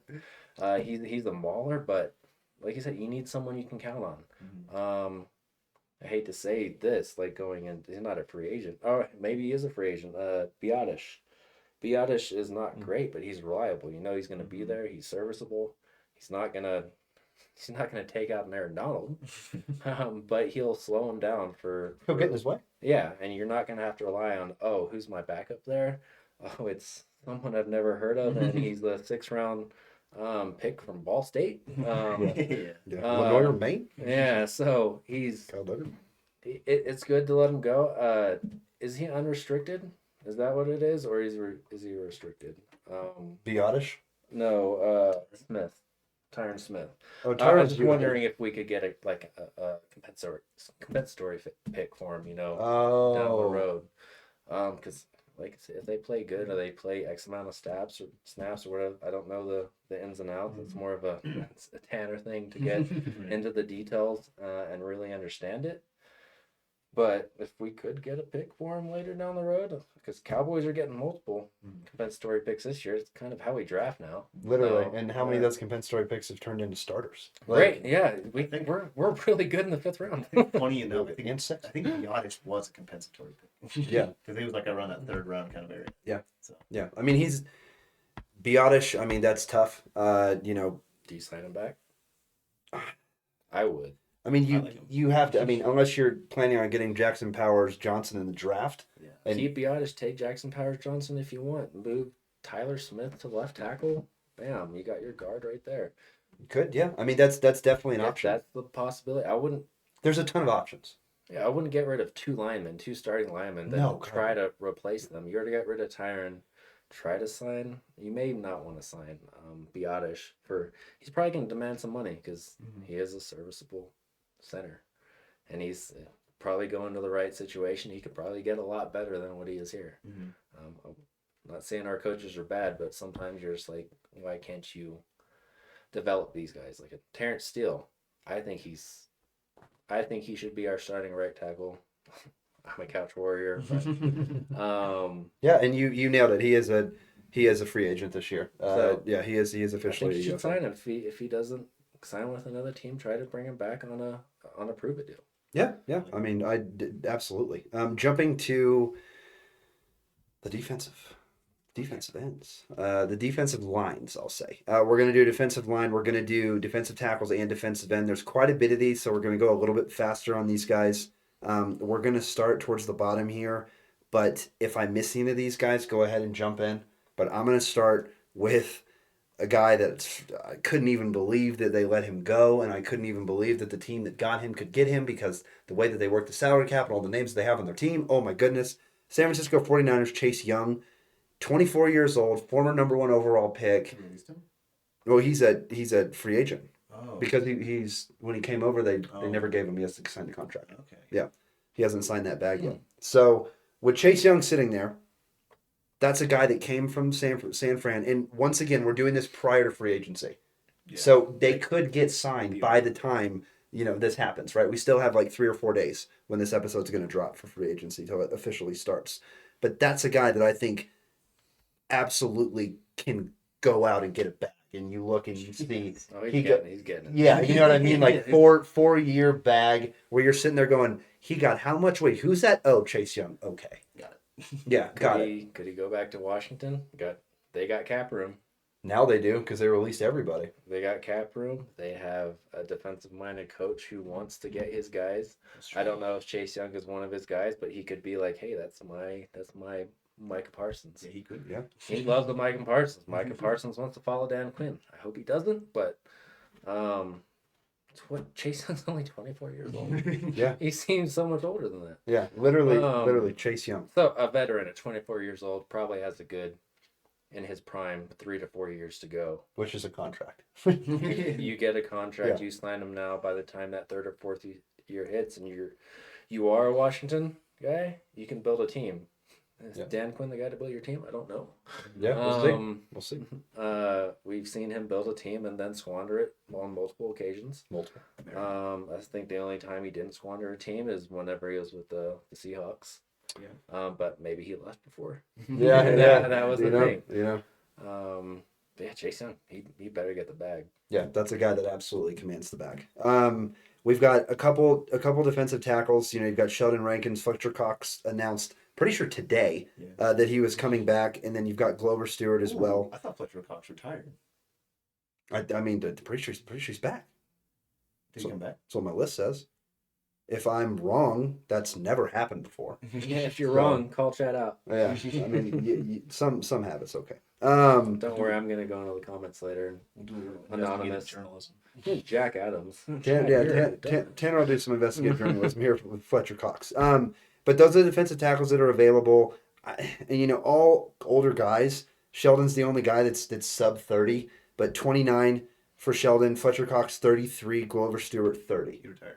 Fletcher Cox retired. 9 hours ago. 9 hours ago he retired. Okay. Well, got close, right? Tanner's on it. There goes that. That's why he's here. And then so here's the thing. Those defensive tackles, I don't think they're first. I don't think they're number one defensive tackles. I don't think they're going to break the bank. I don't think teams are going to go out and I have to get this guy. I could be wrong.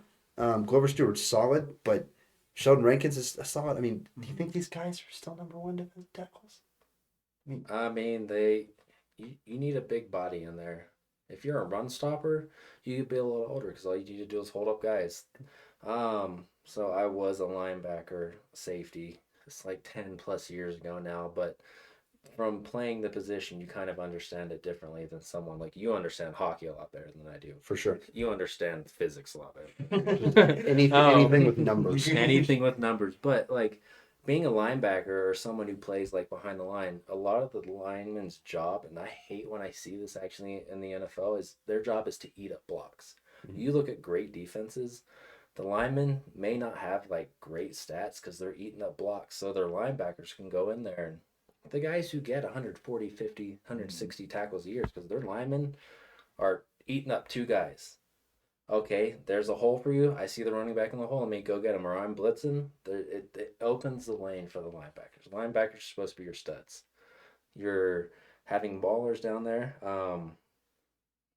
Who's a good D tackle, like an old one, like Pat Williams for the Vikings. Mm-hmm. Remember him? Big boy, right? Mm-hmm. He ate up blocks. Yeah. He knew how to handle people and just throw them out of the way. Or think of older Cowboys, you have like a Chris Canny. He's Yeah. more of a D end, but he knew how to eat up blocks, even though he was a guy who could actually go in there and get tackles and be athletic. I mean, a more recent Cowboy too. That when we took him from Boise State, was all he was a run stopper. Was Demarcus Lawrence? Like Mhm. Demarcus Lawrence is a true run stopping He's defensive end. He's not a guy that gets stats, No. but he eats up blocks, Yeah. and he is a good, solid guy. Yeah. Um, keeps doing the Cowboys a solid by reducing his Yeah. his contract. Every year. Yeah. I mean, you nailed it. Like you absolutely nailed it. And thanks for the insight on the position. Um, I got two guys if I could Go ahead. hit on or just see y'all's thoughts on them, but they're younger guys, pretty decent. Clavion Chason from That was you. Jason. he's 24. Yeah, he's 24 yeah. from Jacksonville. Then you got Bryce Huff, Mhm. 25 from the Jets, both free agents, pending if they get signed back to their teams or not. Once we fully get into it, but those are two young guys, two very serviceable guys. Very hyped. I know coming out of college. I think they should. We don't have to go into them like you said, but I think they should get a chance somewhere, if not with their teams. Especially Clavion Chason. I think he still has. Maybe he's not as good as people thought because he's Yeah. so young. Yeah. But sometimes it takes a couple years. What was his name? Alden Smith. Yeah. I think it just took him a little bit to actually get going. Once he did, unfortunately, he had life problems. Yeah. But he came back and he was a baller. They just know that maybe they just need the right coaching. And unfortunately, I think a lot of these guys would do very well in Washington. Yeah. Dan Quinn, he knows how to coach young talent. Yeah. And Maybe not keep them, Yeah. but Yeah. he knows how to get the best out of them at least for a season. So Yeah, I mean, and you nailed it with the young guys. I mean, with Tavion Chason, I mean, he's from LSU. He's a speed defensive end coming out of the draft. He went really high to Jacksonville, and he didn't live up to the hype, and that's kind of what you saw with Huff as well. You know, they didn't really necessarily live up to the hype, but I think that if you're a young defensive end and you're literally coming off practically your rookie contract, this is like your rookie contract to get signed afterwards. This is your back. I think there's no way that you're not at worst a depth player on the team.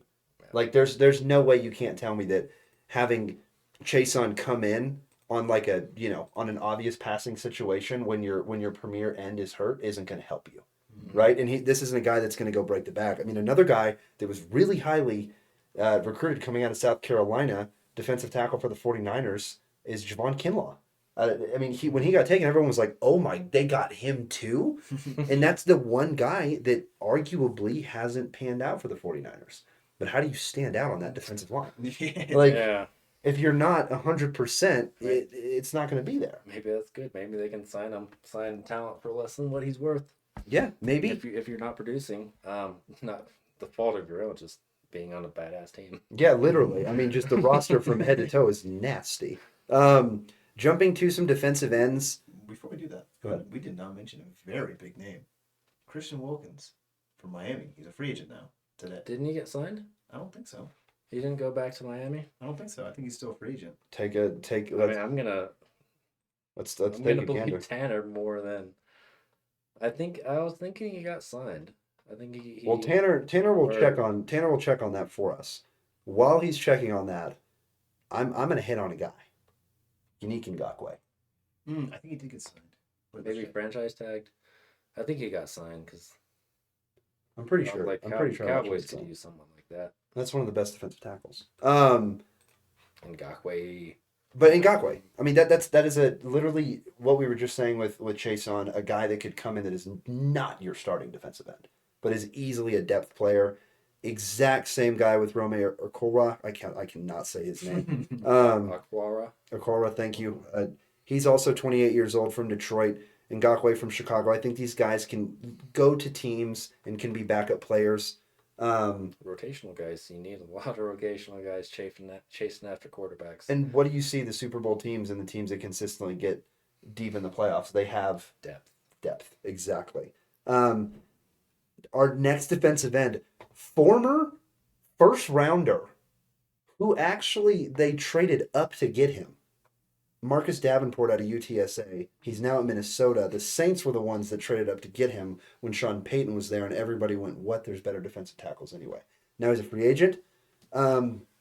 Not a guy that has panned out, but he's 27 years young.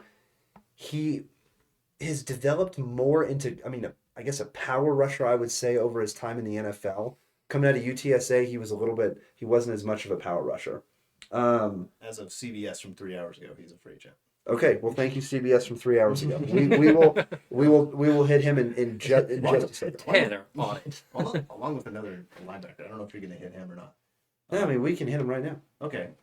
Daniil Hunter. Oh, yeah, I was going to bring him up too.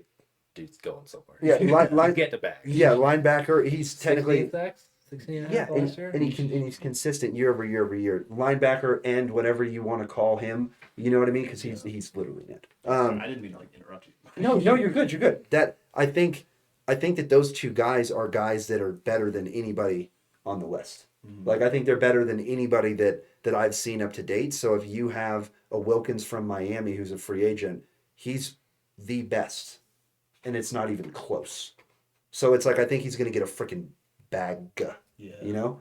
And then Daniil Hunter, I don't know why Minnesota's not bringing him back. He's like literally the only consistent thing on that Minnesota defense. Mm-hmm. Eric Kendricks was the only other consistent thing, and then they let him go too.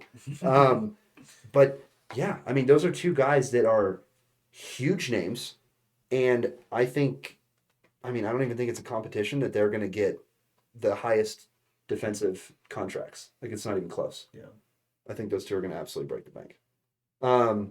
Jumping to really the end of this list here. This is a guy that I really, really liked coming out of college, but hasn't necessarily panned out. And he's almost 30 already. Leonard Williams. He's a run stopper. Coming out of college, God, he was so good. He was so good coming out of college. Goes to the Giants. Plays pretty well, but really is that run stopper. He's a guy that I could see potentially go to a team that needs some depth and also needs some help in defending the run. But I'm interested to hear your thoughts on Wilkins and your thoughts on Hunter. What do you think? Do you think they're going to break the bank? Yeah. That's what I'm talking about. Wilkins is going to break the bank. Daniil Hunter he's like you said, he's playing at a very high level, and he has been on a very unfortunately bad Minnesota Vikings defense, who has pretty much no one else around him. So it's like, I would give him a decent amount of money. And if you can pair Daniil Hunter with someone like, obviously it's not going to happen, but like a premier edge rusher like Max Crosby, or something like that, someone on the other side, it's just like, that's only going to make him get more sacks and give him more opportunities to do so when he's not even getting like double teamed every play. Yeah. So absolutely, he needs to get signed by someone. And if you put him on like an already good defensive line, he's just going to make it better. Yeah, no, 100%. I think you nailed it. Daniil Hunter's right here. Hitting the linebackers now. Daniil Hunter, like you said, that's definitely the number one. We're going to see where he goes. Randy Gregory, a name that we know well as Cowboy fans, is sitting there as an outside linebacker. Do you think that, I was going to say, I don't think Randy Gregory is going to command the market, but he could. We also have Jerome Baker and Zadarius Smith. So I wanted to hit those guys real quick. Jerome Baker isn't necessarily, Jerome Baker, more to those guys, isn't really going to go get the quarterback. I feel like Jerome Baker's more of a guy that is a coverage linebacker. Last year he had over 70 tackles, a couple sacks he got in there, but he's more of a coverage guy. Another guy that's really coverage is Devin White. Devin White's a linebacker that's a free agent this year, and that's the guy that I really wanted to hit on. Arguably the best coverage linebacker in the NFL. Tampa. That's not Fred Warner. That's not Fred Warner. Tampa clearly has already paid Mike Evans a lot of money, Baker Mayfield a lot of money. So you're seeing what happens when you pay these players a lot of money. Somewhere else you got to lose. You got to let them go. And I think they're going to let Devin White go. They franchise tagged Antoine Winfield Jr. Yep, and not Devin White. I don't know if he was eligible for a franchise tag or ineligible or anything like that, but that speaks volumes. I think. Yeah, a young safety over a veteran linebacker. Yeah. I think that's a great point, and it's crazy because Devin White's 26. That's all he is. You also have Levante David, who's a free agent, and Devin White's kind of like, maybe his understudy. Yeah. And neither of them are signed. Maybe there's some turmoil in there with that defense. Maybe it's like we got to go a different direction. We don't believe you guys are it. Which, like, yeah, I mean, Just what? Like a Patrick Queen. I don't understand why he isn't Signed. a Raven. Yeah, yeah. I mean, and you nailed it. Jumping to Patrick Queen. I mean, Dallas. yeah. What's Yes. what's going on here? Van Der Esch, I'm pretty sure is going to retire because of injury reasons, which I don't blame him. It sucks. I'm a big Van Der Esch fan, but Patrick Queen, he'll be 25 probably when the season begins. He knows how to play the game. Mm-hmm. He's fast. He's young. He's really good. He's really good. You got just to run over a couple guys. You got Bobby Wagner, Levante David, Patrick Queen, Eric Kendricks, Josie Jewell, Jordan Hicks, Shaq Leonard. Or Cool. take Shaq Leonard off that list, but there is those 6 guys. They all had over 100 tackles last year, and Patrick Queen is within the top 3 at 133 tackles. Averaging probably at 7 to 8 tackles a game, easily right there. The only one who's doing better than that would be Bobby Wagner. Somehow he's still doing it. Yeah, somehow. He's kind of upset that I disagreed with the Cowboys trying or anticipating going to get him. Yeah. He's gonna be 34. I'm like, hey, Cowboys, maybe you wanna go get this little. I mean, yeah. When you have a guy, when you have, unfortunately, the last 2 linebackers. I mean, really 3 that the Cowboys have drafted have been injury prone, right? You had Sean Lee, and then you have the legend man, Sean Lee. Yeah, then you have Leighton Van Der Esch. Now, Sean Lee was the best coverage linebacker in the NFL, in my opinion, when he was healthy. Leighton, no disrespect, not even close. He had very, very good games. He had games where he had over 10 tackles. He had games where he took over. But, I mean, still, when you drafted Leighton, you knew the neck issue. You knew that he had a neck issue. Mm-hmm. And what happened? He goes down. We were also expecting to get an opportunity to play for a Super Bowl within his contract, right? True. We weren't thinking we'd still be here. Like, first round exit yet again. Yeah. Here we are. Yeah. But exactly, and I mean, and you hit it with those linebackers, right? Those are massive names. Patrick Queen.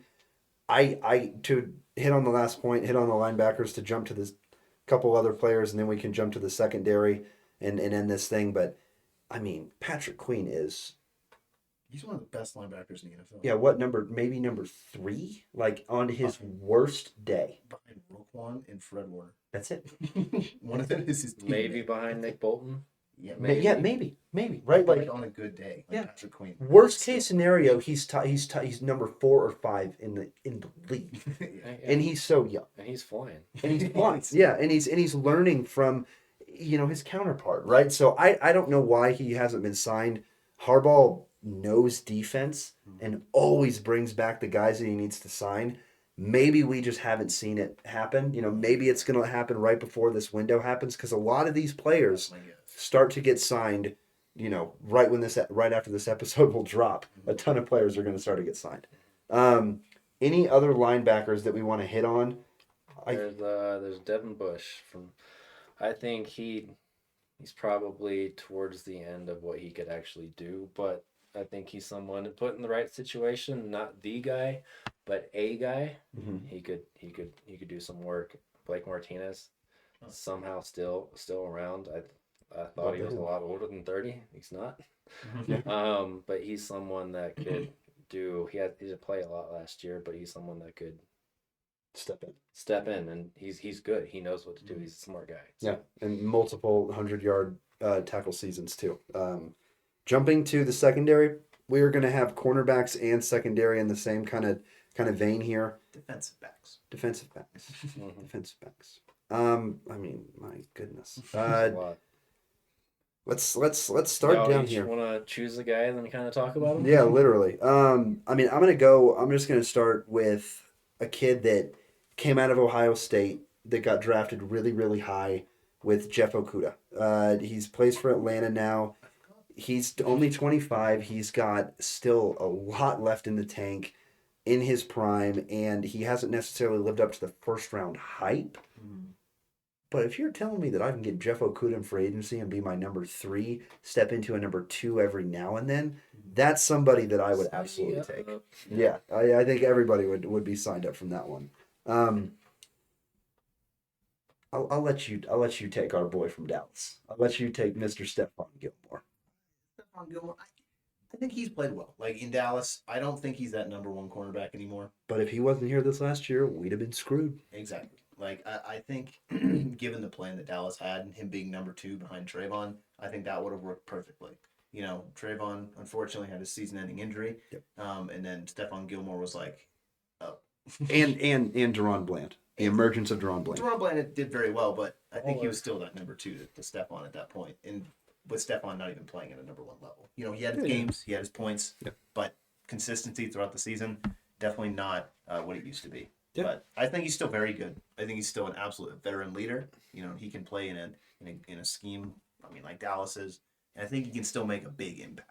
You know, given the right conditions, given he's not the lead guy anymore. Yeah, definitely. I got a guy I want to hit on. Then I got an honorable mention. There we go. But C.J. Henderson, young dude from Carolina, out of Florida. Yeah. So technically, right now he's a free agent. Whenever was it, the 13th is whenever free agency starts officially. Yep. He's a guy that he's good. he's good. Yeah. He knows how to play the game, and it's unfortunate that he's on a team that's as bad as the Panthers. But as we see, there's a lot of those teams that are historically bad. Texans, Lions, Browns. They're making a switch. There's a kind of a change going on in the NFL. Maybe the Cardinals are one of those teams with getting rid of Kingsbury. But my honorable mention is Patrick Peterson. LSU, another SEC. He's a dude.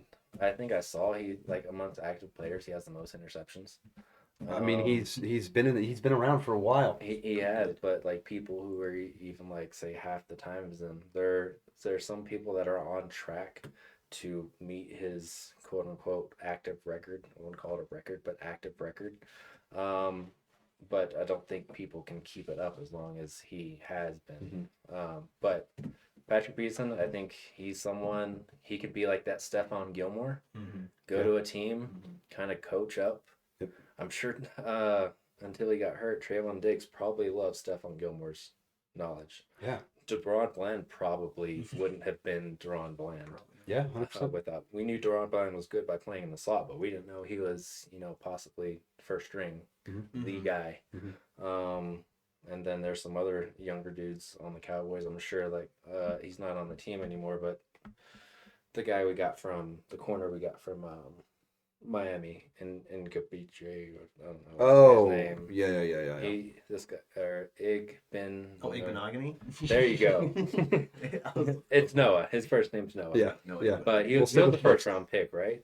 And we got him as I think he was a first round pick. Unfortunately, he's a free agent as well. I think he's someone that could play better than a Nashawn Wright or the boss man Fat. I forget what his actual name is. He isn't on the team anymore. Wasn't he in that trade that sent him over there? Probably. I'm just glad he's not on the team anymore. But yeah, I'm sure Noah. You can make that one as a real. But I'm sure Stephon Gilmore showed him some things, and hopefully that can transfer where he can actually get a job. Definitely. Definitely. I mean, I like that you bring up the points of young cornerbacks. Like free agency isn't going to necessarily go out and get your number one guy. It's free agency unless you have your big names. Cowboys are very good at this. Because everyone hates on when the Cowboys, do their free agency, but free agency is to supplement what you have. It's not to go out find your difference maker. You may every now and then have them, like just from the D tackle perspective, Christian Wilkins. He's a game changer. Yeah, 100%. If you signed him, he's gonna make an immediate difference. But everything else is supposed to supplement. I know Stephon Gilmore was a trade, but he supplemented what we needed and actually played a bigger role, played a lot more than what we would have gotten out of the 5th round. Well, I mean, think about the Eagles Super Bowl run. The Eagles Yeah. Super Bowl run, they don't get there if they don't sign the free agents that they signed. Like it's just that simple. What the difference between good teams and great teams is depth, right? Like it's depth. Like somebody's going to get hurt. It's I guarantee you it's never happened ever in the history of the NFL from week 1 to the Super Bowl. If you make it there, not one guy hasn't got hurt at one of those positions starting, right? Yeah. Like you need depth. Now if your quarterback goes down, different story, but you need depth. And like you said, you've got young cornerbacks that can come in. And what if, what if you have Jeff Okuda, C.J. Henderson, Noah? Igbenogany. Thank you. you have those guys that are sitting there, and you already have a true number 1 corner. You might not necessarily have a number 2 corner, but you might not necessarily have a number 3. Like when you bring in a guy like this, they elevate the competition immediately because not only are they good, they're only 25 or they're only 26, right? Like they're super young and they haven't got their bag yet, and they're still freaking hungry. So yeah, I mean, there's a lot of good corners here. A guy that I'm gonna say is strong safety veteran Micah Hyde, another veteran or free safety Quandre Diggs, another veteran free safety Eddie Jackson, another veteran free safety Justin Simmons. There it is. So you have, if you don't have a safety, these are your guys. Yeah. These are your guys right here because Micah Hyde, go back and watch the playoff games. Go back and watch the playoff games. Go back and watch him when Buffalo called him and brought him in with not a whole lot of time. Go watch him. Like he balled out. Quandre Diggs, Seattle, bright spot. I was amazed they released him. Yeah, bright spot on that defense. Hey, you know why? Pete Carroll's gone. He was his biggest advocate. Eddie Jackson. 2-3 years ago, Eddie Jackson was the number 1, number 2 in the league. Then the one that I don't think anybody saw coming, Justin Simmons, gets released by the Broncos. I mean, take me through that. What Sean Payton effect. I mean, it has to be Sean Payton, right? I mean, like, why would you release a guy like Justin Simmons? He is Rebuilding? there. Question mark? Yeah, rebuilding question mark, right? Like maybe, right? But when you rebuild, you also want to have at least one veteran on the team that's pretty solid. There he goes. That was him. Like that was their best player, and it wasn't even close on the defensive side. Like it wasn't even close, and now he just walks out the door. So those are the safeties. Oh my! Couple strong safeties out there. You got Xavier McKinney, he's young. Cam Curl from Washington. Yep. Jamal Adams. That's I'm right. really surprised to see his age. He's only 28. Yeah. Doesn't he seem like he's like 35? Yeah, like they've been in the league forever. Yeah. Yeah. I just that I didn't know because I thought about it. I was like, oh man, Jamal Adams. I'd never want to cite him. He's an old dude now. No, he's not. Yeah, he's still got it. And Keanu Neal, like Yeah. yeah, like you got Ron Curse. There's your Micah Hyde talking about. You got Yeah. Kareem Jackson. Yeah. Old man now, but he's had his time. He has knowledge that he could pass on to younger guys. exactly. If he still wants to play and kind of go into that mentor role. So Exactly. And I mean you hit it, the guy that I was gonna bring up was Xavier McKinney. That's a guy that's exciting from Alabama. A 24. hard hitting player from Alabama that I don't think he's disappointed. And the Giants, I don't think they know what weigh's up. And that's sometimes that happens, right? I know I keep hitting on him, but I think this is that Xavier McKinney. That's someone Dan Quinn would go after. I mean that's his He's young. He's someone that he probably knows. He's proven in college, and I don't know his exact height and weight, but tall, lanky guys. yeah, he's not necessarily the build like a like a Dan Quinn would have, but at the same time, like here's my thing: when you look at Dan Quinn, like yes, he brings in tall, big corners and everything, but if you look at like KZ and you go look at the safeties that he had in Atlanta, like he still had guys that weren't necessarily the biggest. Yeah, that's true. But I mean, the thing about it is Dan Quinn is a defensive minded guy that has all the money in the world. You know what I mean? Like Washington has so much money and they can do whatever the heck they want, and now it's his team. So yeah, I mean Xavier McKinney's a guy. I'm glad you brought him up. He's a guy that he could I think in my opinion be a starter. And then you got all these veteran guys that if you drafted a rookie, why would you not have a Micah Hyde? Why would you not have an Eddie Jackson sitting there teaching him? It's just so valuable to have these guys. Can we get to the real free agents we want to talk about? The kickers. Yeah, I wasn't gonna go there, but I guess we are. I don't think there's any kickers out there that anyone wants. Will Lutz, Greg Zerline, Nick Folk, honorable mentions. Zerline's pretty good. Brandon McManus. I mean, yeah. Greg the leg. Greg the leg. We could see them go somewhere. Kickers. Yeah. I think that's someone that these are the guys that they're gonna bring in. After. They're going to bring in a free agent kicker. Yeah, you'll see their names. These guys will just be, what's it called? Training camp. Yeah, place kickers. Stories that, hey, this guy missed one. Oh my God, kickers miss field goal. Let's not sign them. Yeah. But if you have a guy that makes 80% of his kicks, you got a good one. Yeah. You're not going to have a Justin Tucker or a Harrison Buckner or Aubrey. You're not going to have an Aubrey that. Yeah. Unfortunately, hopefully he doesn't get the Vanderjet-itis with missing those last two over at the end of the season. But I don't know. There's always some old guys know how to kick the ball still. So. Yeah, yeah, they do, and some random guys you pull the Canadian Football League can do it too. Dallas Cowboys. I think former soccer player. Just saying. Hey. Why? I mean, why would you not? All I saw, I was gonna say. You say former soccer player. There was like joking Harry Kane was saying how he could be a kicker after he retires. I'm like, bro, please, please let me see you in an NFL jersey. Hey, he can't be as bad as Brett Maher. Brett Maybe Maher. Yeah, your famous nickname, Brett Maybe Maher.